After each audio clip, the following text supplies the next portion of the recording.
Welcome to Norse Mythology, the unofficial guide. It's unofficial because I'm neither a credentialed academic nor a time-traveling medieval Norse pagan, but I deal with this material directly from the sources, interpreted through the lens of the experts and their opinions. If you're looking for depth and detail in a simple and accessible way, then you're in the right place.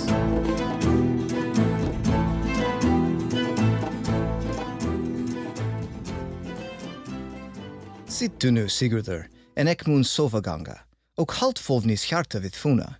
Eskuld ek viletin luta, efter thenne dreure dryk. If you've listened to all of my episodes up to this point, you have probably picked up on the fact that in ancient Norse society, it was absolutely crucial for a man to be viewed as strong and capable.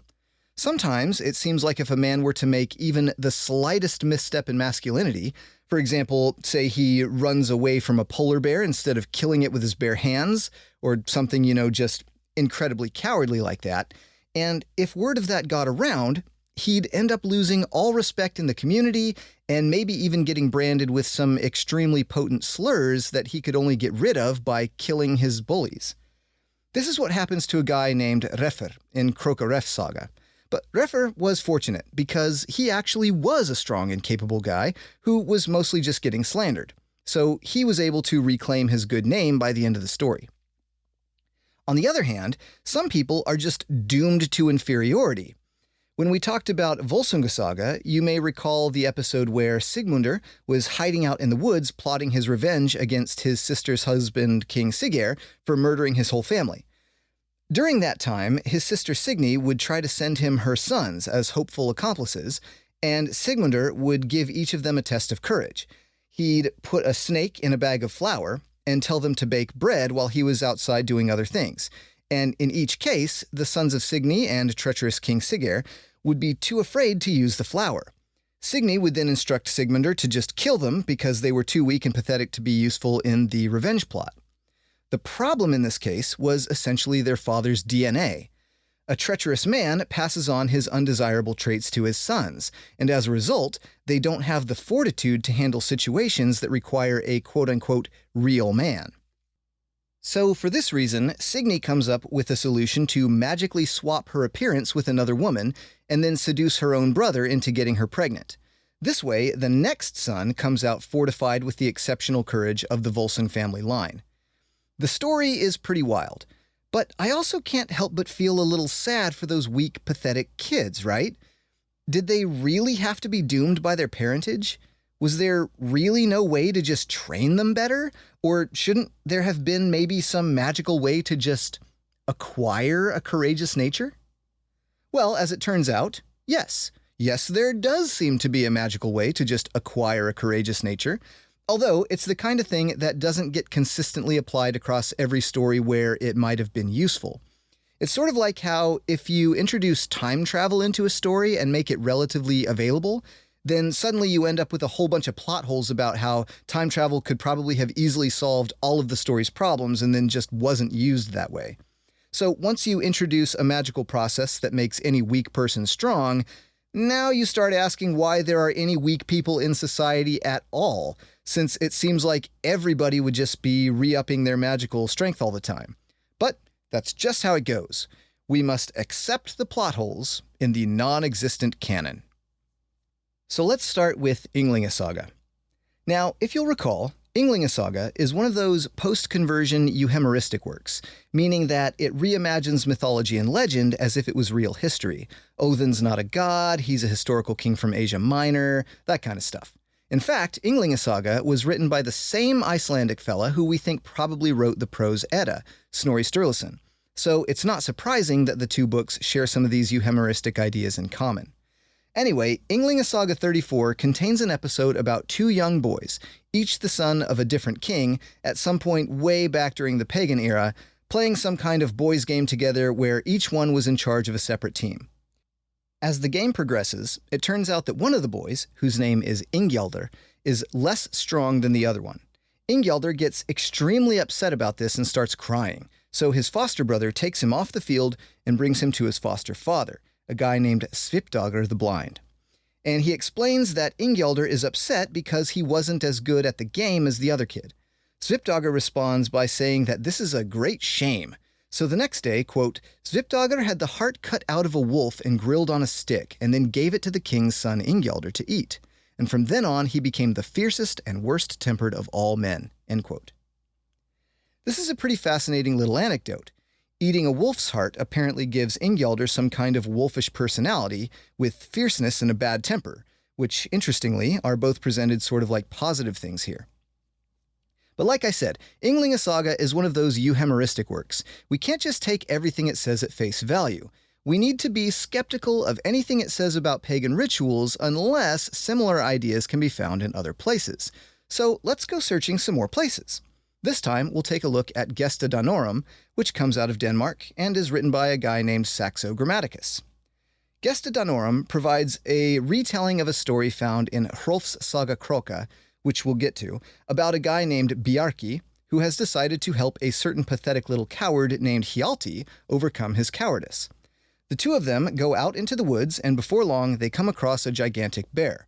Now, Hjalti is going to be completely useless in the fight against the bear, but this doesn't matter because Bjarki is one of these real men, and he kills it with his javelin just in a passing sentence fragment.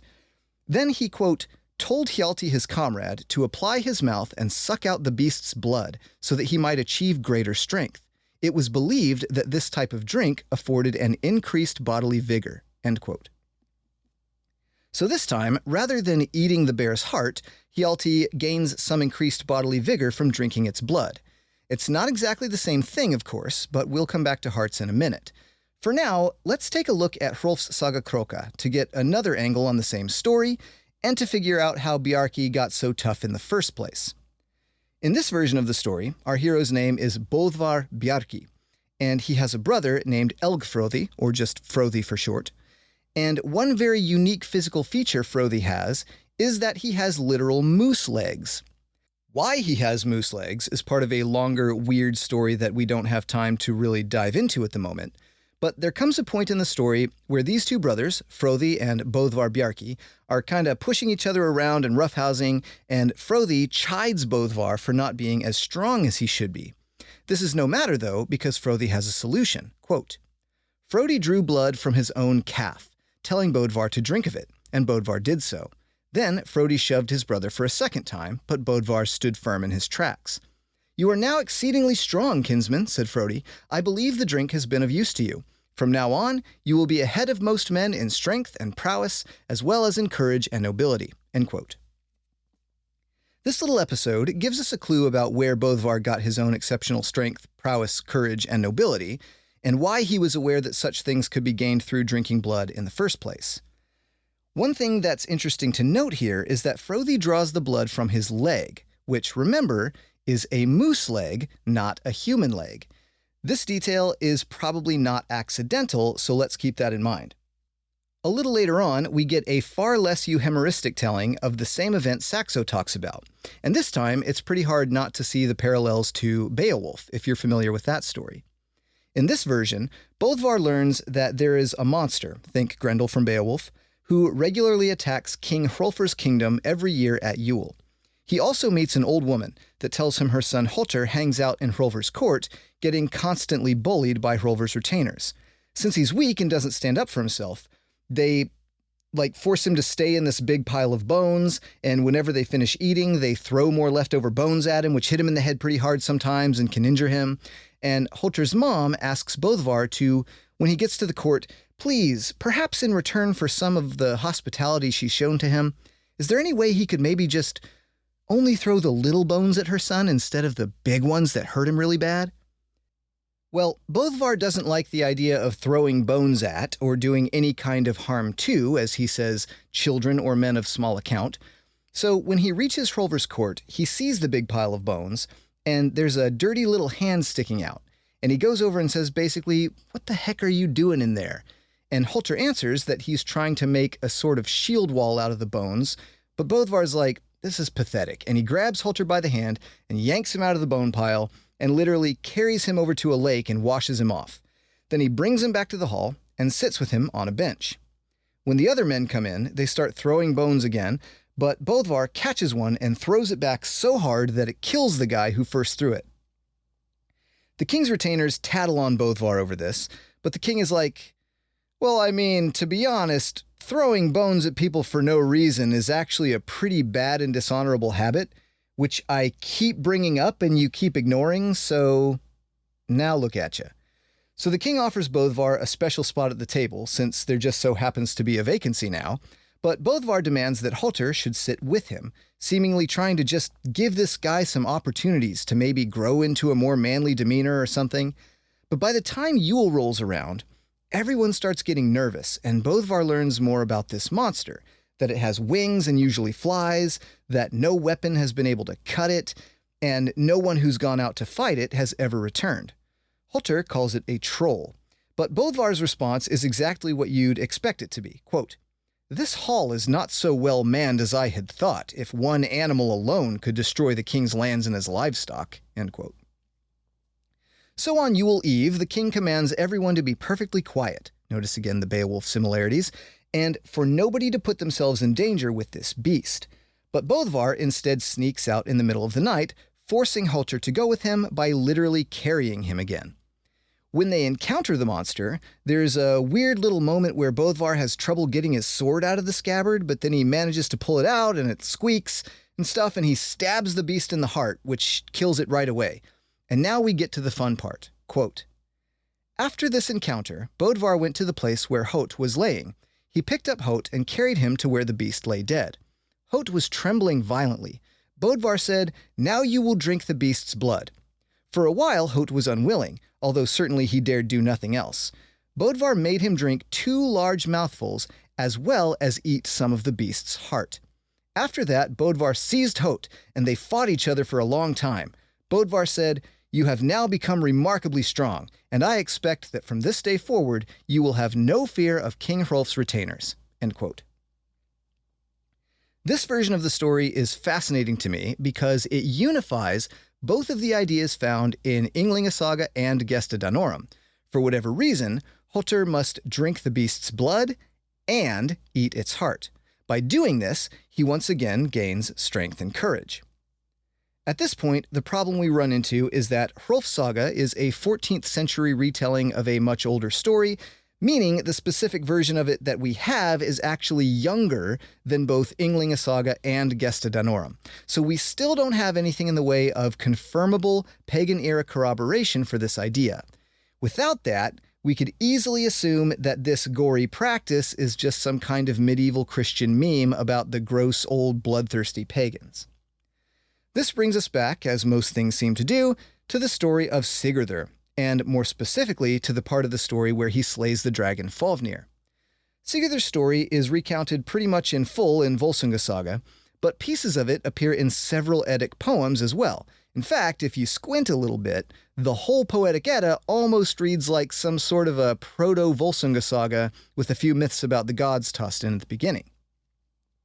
Anyways, what we're concerned with right now is the poem Fafnismál. As the poem begins, Sigurður stabs the dragon in the heart, which incites a very long conversation between them before Fafnir finally dies. When he does, Sigurdur's foster father Regin appears from a hiding spot, who you may recall is also Fafnir's brother from back before Fafnir turned into a dragon.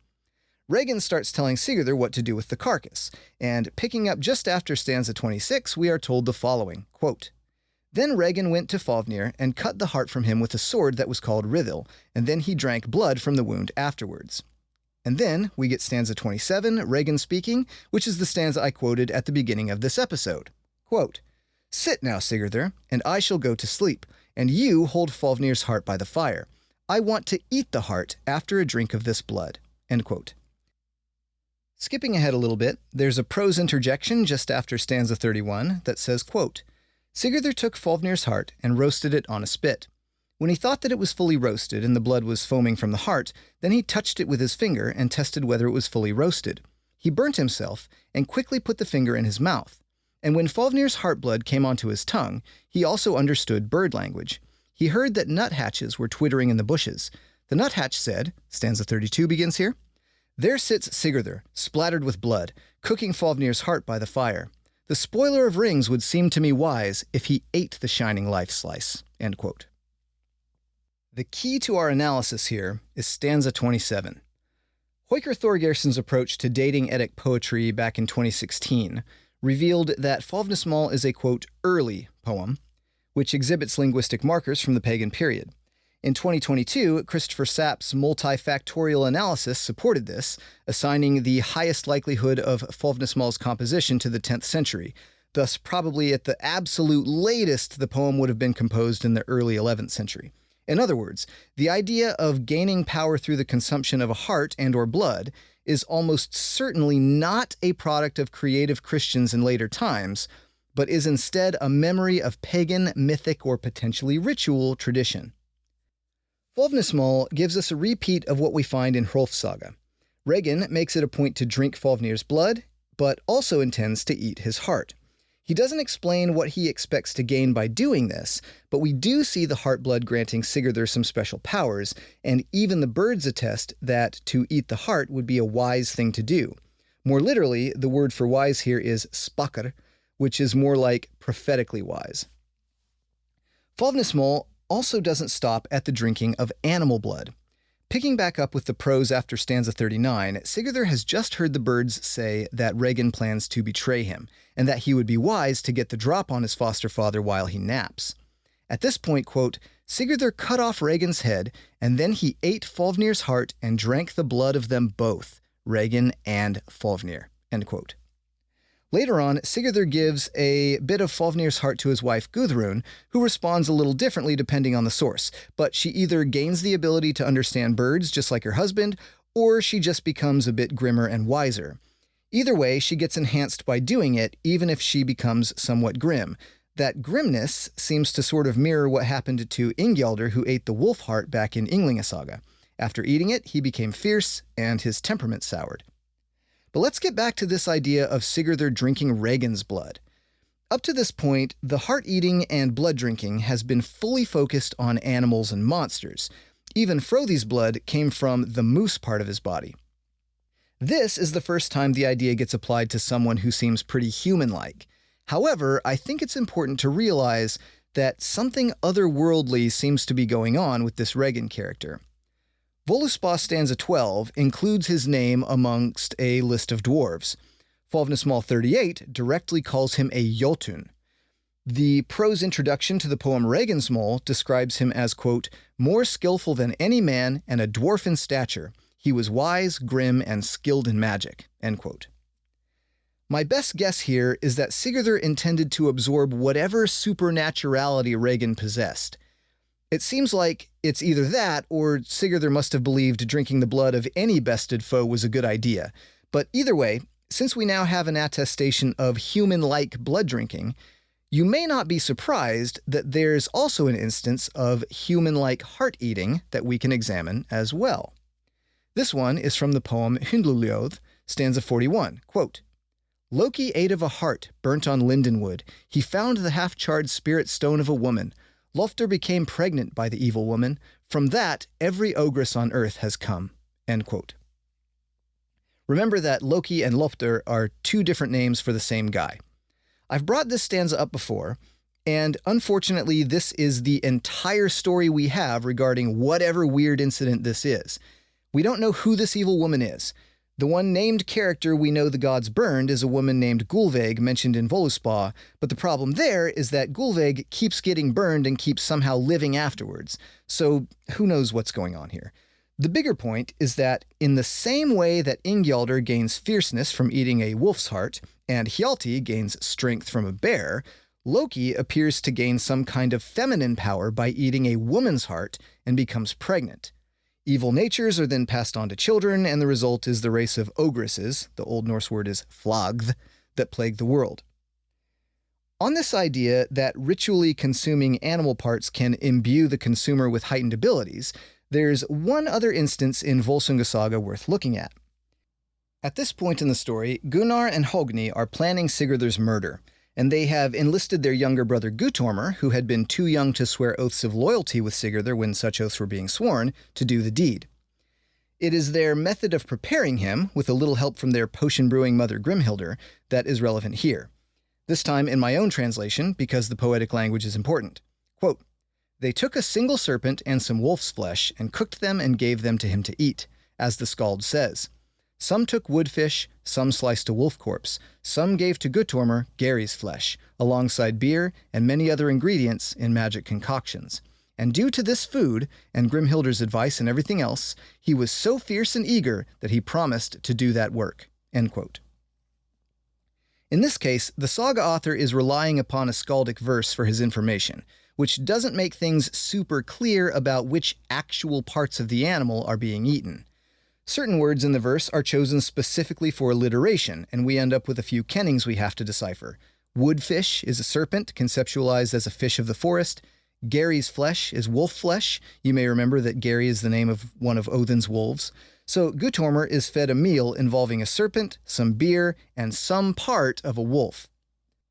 Most likely, the poet's intended audience would have already known this story and could have substituted the missing details in their own minds. Whatever those details are, some part of a wolf is consumed as part of a magic ritual, and at the end, Guttormr becomes fierce and eager to commit a killing. I don't think it's a stretch to imagine that some earlier version of the story may have explicitly repeated the theme of eating a wolf's heart. Honestly, I'd probably be a little surprised to find out that's not what's going on here.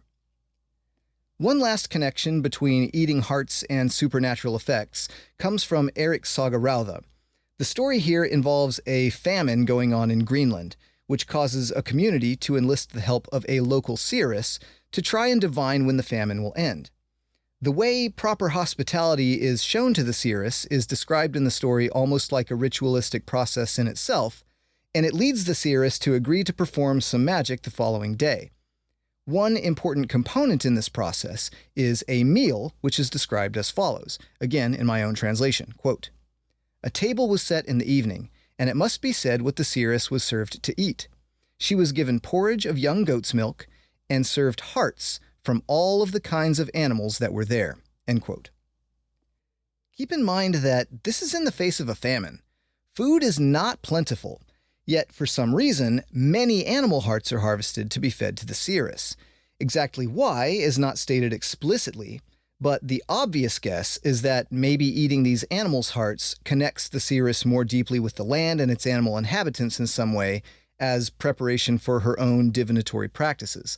After all, the heart is referred to poetically in Norse literature as things like the might stone and the thought stone or courage or spirit stone. It's the place where a creature's essence and power and knowledge and thought all reside. Andrea Maraschi draws the same conclusion, but he's not very convinced that the episode described in the saga ever actually took place in real life.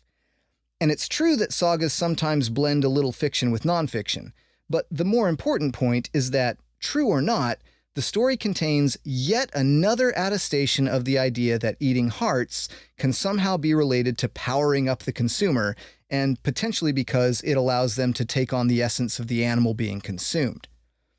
One important note here is that all of these instances tie the heart or the blood back to either an animal, a monster, or to an individual who appears in some kind of a supernatural context. Heading back over to Gesta Danorum, Saxo gives us the idea that drinking human blood is absolutely unthinkable. In one of his anecdotes, the hero Starkathrus has just come away from a battle with Ongentir, weary, wounded, and dehydrated. However, he will not bring himself to drink any water from a nearby stream, specifically because it has been polluted with Ongentir's blood. On the one hand, Starkathrus is the very embodiment of every virtue Saxo considers to be ideal, so maybe it's not a surprise that a later Christian euhemerist refuses to portray his favorite hero drinking human blood. On the other hand, it's definitively human blood, and maybe that matters.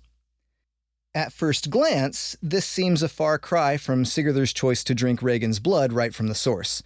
But maybe Fáfnismál's narrator believed Regin to be a supernatural creature. After all, the poem does call him a Jotun. Or maybe Starkathrus might have sucked the blood directly from Ongentir's wound and roasted his heart on a stick if the story had been told a few centuries earlier. Trying to make any kind of guess about that would require us to have some more information about why Sigurður drinks Regin's blood, or some other confirmed instance of somebody drinking human blood. But we don't have that. What we do have is Fróði making a point to give his brother blood coming specifically from his moose leg, not from any of his human appendages.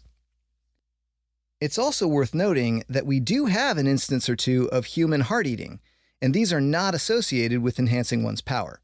Several sources, including Volsunga Saga, Atlakvida in Grunlenska, Atlamal in Grunlensku, and Skoldskaparmal, all recount a story that follows the death of Sigurður, where his widow Gudrun gets remarried to Attila the Hun. Attila kills Gudrun's brothers, which doesn't go over very well, so she has Attila's sons killed, and then has their hearts cut out and served to him for dinner. In a case like this, she is definitely not trying to boost his power with a magic heart-eating ritual, but is delivering an ultimate spite. As far as I can tell, there doesn't seem to be any deeper meaning to be found in the idea that Attila eats his sons' hearts. It may be that the transfer of essence only occurs under some specific ritual circumstances, or it could be that this process isn't designed for cannibalism, or both. Gaining power by eating hearts and drinking blood is not something that happens very often in Norse mythology. Normally, the weak remain weak and die for their weakness. However, the idea does show up in enough disparate locations to make me think there might well be an ancient ritual origin to the idea. Whether the practice was reserved only for animal and monster hearts, or whether the odd hero of ancient times occasionally chose to absorb the essence of his fallen human foes, is a mystery left to time.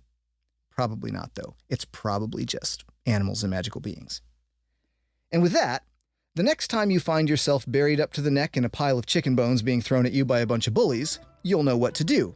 Kill a bear, kill a wolf, eat its heart, drink its blood, stand up to your bullies, and join me again next time for more Norse Mythology, the Unofficial Guide. Sources for this episode include Heimskringla Volume 1, The Beginnings to Óláfr Tryggvason, translated by Alison, Finlay, and Anthony Faulkes, 2011. Gesta Danorum, translated by Karsten Friis-Jensen and Peter Fisher, 2015.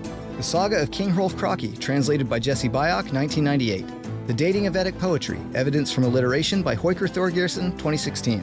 Dating the Old Norse Poetic Edda by Christopher Sapp, 2022. Eaten Hearts and Supernatural Knowledge in Eiríks Saga rauða by Andrea Maraschi, 2018. The Poetic Edda, translated by Edward Pettit, 2023, and the Prose Edda, translated by Anthony Faulkes, 1995.